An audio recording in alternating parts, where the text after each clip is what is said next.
All right. Welcome to another edition of Sabbath Lounge. This is Matt and Jake here. And we're coming to you today with a very special guest, and we're super excited about. We have been visiting with Chuck as we try to figure out our technology piece. But we've got Chuck Pensyl on the phone. And Chuck, would you tell us, our audience, just a little bit about who you are and kind of a little bit of your Torah walk and how you got to Torah? 2009, around there, I was in the traditional church, trying to seek Jesus, trying to change my life.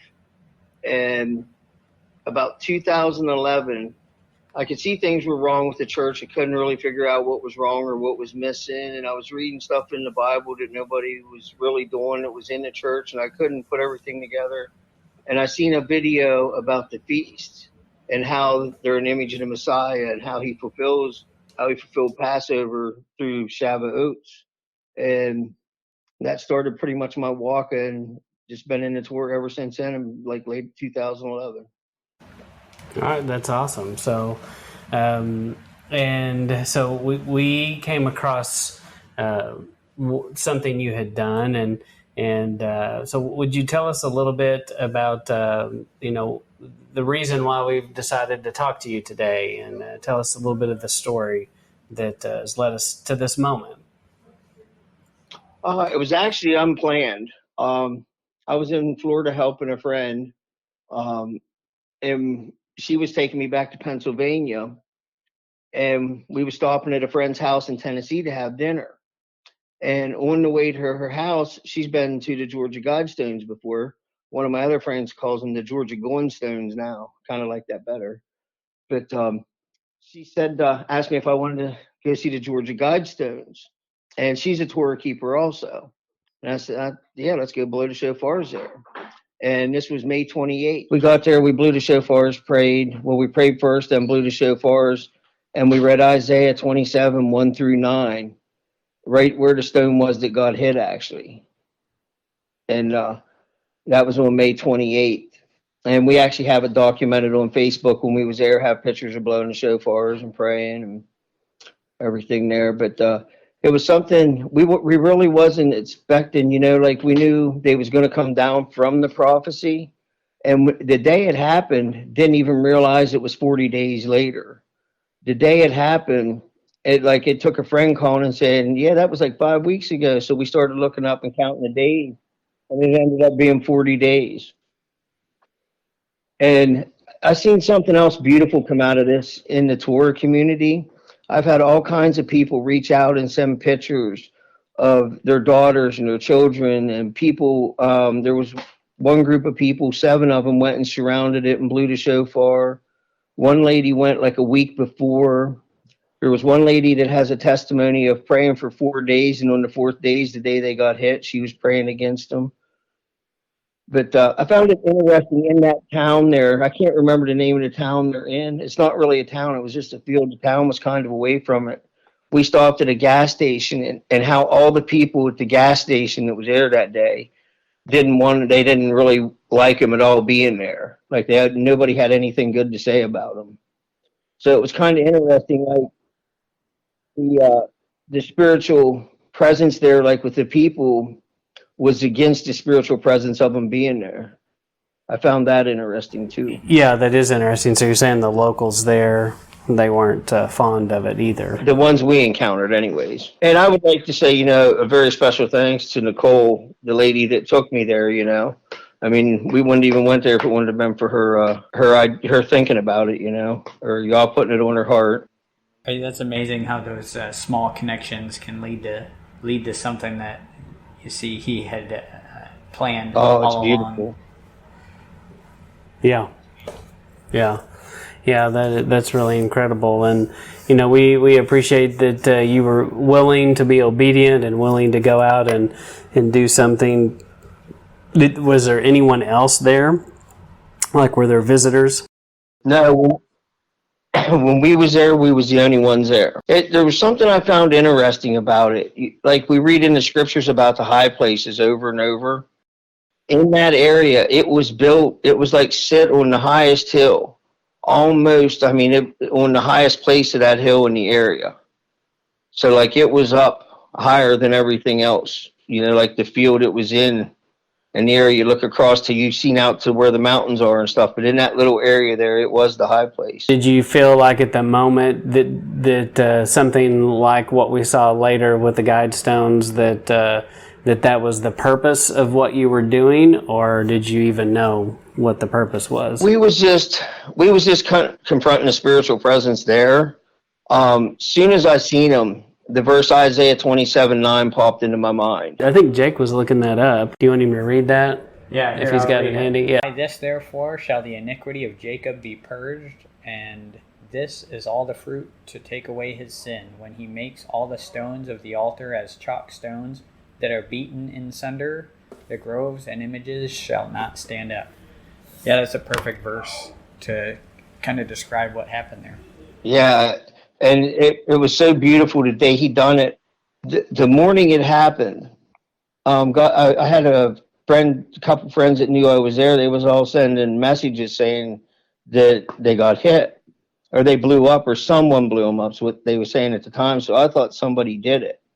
And then I was thinking, I was like, why did he just take one of them out, and not take the rest of them down? Why did he leave this unfinished? I'm thinking, like, are they going to rebuild it or, and I realized that day I actually done something wrong. I wasn't thinking with him. I should have been asking him, well, what's next, because by that day, by 4:00, they had him down. Like the people took him down. Yeah. Yeah. It's kind of my understanding that they built these things, and then later the guy or somebody donated it to the county and said, here, this is yours now. And the county was like, we don't need anything else to maintain. We're a little county, we can barely maintain what we have. And they're like, okay. And so they had, I think the county had no problem taking it down because they're like, we didn't want this anyway. And this just gave us a reason to make less work for ourselves. Oh, really? And less headache. Yeah, there was all kinds of surveillance there. They had 2 cameras. They could see like 360 degrees around it. So they had surveillance, and then it was a big field, to keep up. And yeah. Well, what I so appreciated is, we kind of had a conversation in our Torah group that we have a fellowship, and they were talking about all these conspiracy theories. It was this, it was that, and I was like, I know why it fell. Chuck went there and blew the shofar, and they're like, what are you talking about? And I was like, this friend that I know on Facebook blew the shofar there. That's why it fell. and I'm like, yeah, it just makes sense. We can worry ourselves to death with all kinds of crazy conspiracy theories, but we got to realize that y'all didn't want those things to stand. And remember who gets the glory. That's right. Amen. Amen. And when we attribute it to man conspiracy theories, I think we're giving the glory to man. Right. Unfortunately. But I just so appreciate Chuck. Chuck, do you have any other thoughts? Do you have a feeling of other places that the shofar should be blown? Do you have any other thoughts about what should happen next? Actually, we're a couple of friends. We're actually trying to put something to go to the Washington Monument in D.C. and Statue of Liberty in New York. There's a couple places people have been throwing around. It's just a matter of getting everybody together at the same time to do it. Yeah. Well, we'd be happy to help you get the word out in any way if you have some event like that we don't have a huge following, but there are people we know, and we'd be happy to help proclaim that, because I think that is powerful. And in our group, we've also, you kind of have challenged us and encouraged us to.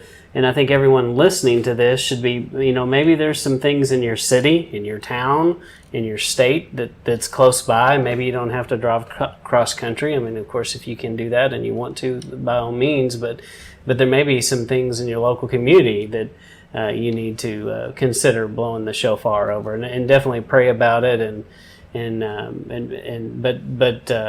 But yes, what kind of impact could we have if we proclaim that all across the country in little local municipalities all over? So Anyway, well, that's an awesome story. Jake, do you have any other questions or anything? Yeah, I mean, it's just it's interesting to think about, because that's something that wasn't even really on my radar, to go to places that where there is a spiritual darkness and blow the shofar. It's just a good idea in general. Beautiful idea. Since my I had got my first shofar in 2012. It's actually the one that's in the picture there where I was blowing it there. I have a longer one, but this one it's easier to carry when I'm traveling. It's just a small one. But back home, I would go like above, try to get on top of the mountains. I like hiking. I would go on top of the mountains, on the different trails or whatever, and just spend a day and blow the shofars over the different towns and different cities. And I don't really know of anything ever happening, but you don't know. Just praying over town. Well, and it makes me think of the scripture when they go into the promised land. He tells them to take possession of the land, and they didn't always do that very well, but there is a concept there of taking possession of our land, and I appreciate that you have given us some hope and some encouragement to do these same things, and we look forward to see what Yah does. Well, Chuck, you have anything else you definitely want to say, or Jake, you got anything else? Yeah, I'd like to say there's something I've been doing for the last few years. It's really, really been a blessing. I can't tell you how many times people have been blessed, different things seen, healings, and it's praying like the 3 times a day, the 9, 12, and 3. Set an alarm on my phone and just try to intercede for people, different things. And I mean, I try to send one of them out a day to different people or stuff like that. But anybody that's interested in the praying and interceding, it's a true, true blessing. I mean, I can't even tell you all the blessings. Every day, there's a blessing comes out of it somehow with someone somewhere. And you're not even expecting it most of the times, people you don't know.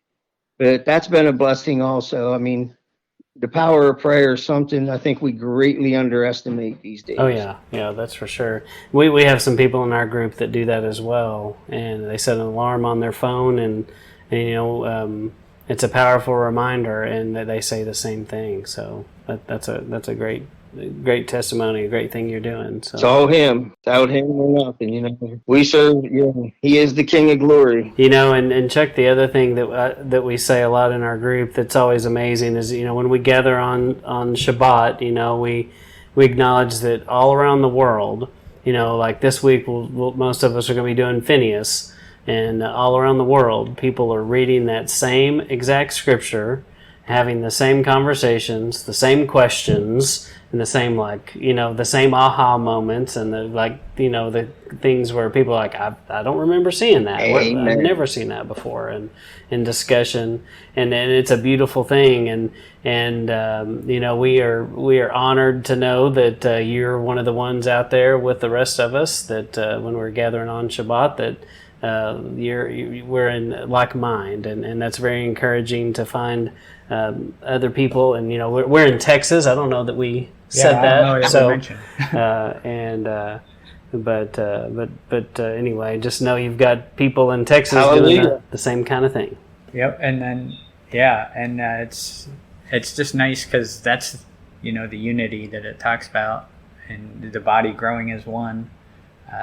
You can't have part of your body growing and the other part not. So you're supposed to grow as one. I'll tell you guys something I found out. You might already know this, but I find some people that don't sometimes about Phineas.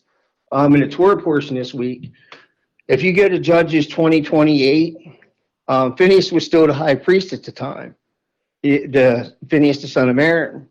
And if you go back from Numbers 25, if he was 30 years old at that point, all the way through the Judges, he had to be 370 years old. And that's if he was 30 years old the day of Numbers 25. But in Judges 20:28, Phineas was 370 years old. If you add up all the judges. That's definitely something to look into. Yeah, I've never seen that before. Jake pulled it up here. What does it say? It says, and Phinehas, the son of Eleazar, the son of Aaron, stood before it in those days, saying, Shall I yet again go out to battle against the children of Benjamin, my brother, or shall I cease? And Yahweh said, "Go up, for tomorrow I will deliver them into your Yeah, hand." that's really interesting. I went through all the judges and added up the years of the judges. And if it falls on every day, Phineas was 30 years old in Numbers 25. He was 370 years old right then in Judges 20:28. Huh. Yeah, that's interesting. That's definitely a rabbit I've never chased. Yeah, no, we've chased a few, so we haven't chased that one before. Yeah, it's just interesting. People say you're under the law. I'm thinking like, well, that wasn't too much under the law. Yeah, that's good. If that ain't grace, I don't know what is. That's right. That's right. Yeah, grace is all over the quote unquote Old Testament. Just no one ever taught us it was there. We didn't have the eyes to see it. Yeah. Well, Chuck, we wish blessings on you and your family, and we want to stay in touch. And so if someone wants to find out more about you and see the things that you're doing, how would they see this? Facebook, but I haven't been on there the last couple of days. Kind of taking a little fast from Facebook a little bit, but I'm on Messenger all the time. Somebody can send me messages on Facebook if they need to get a hold of me. Okay, yeah. So, and what part of the country are you located in? Right now I'm in Oklahoma, but I live in Pennsylvania.